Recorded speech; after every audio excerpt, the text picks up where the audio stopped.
नमस्कार। आजको भिडियो अत्यन्तै गम्भीर छ। कुन महिनामा जन्मेको व्यक्तिको जस्तो कुन राशिका व्यक्तिहरूको कुन महिनामा जन्मेको व्यक्तिसँग संगत गर्ने है त।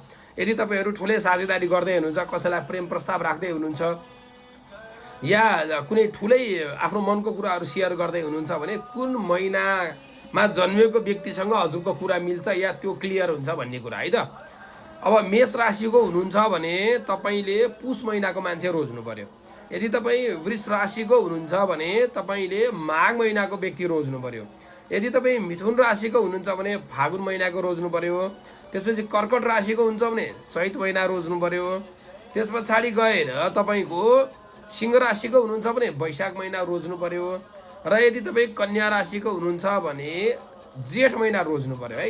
यो महिनाका व्यक्तिहरू चाहिँ तपाईको राशिहरूलाई चाहिँ कुरा गर्न कार्य गर्नको लागि शुभ रहन्छ, साझेदारी गर्नको लागि शुभ रहन्छ, नयाँ कुनै डिसिजन गर्नको लागि अत्यन्त शुभ रहन्छ। हजुरहरूको राशि कमेन्ट गर्नु होला। अर्को भिडियोमा म बाँकी अरु 6 वटा राशिको विषयमा बताइन्छु है त।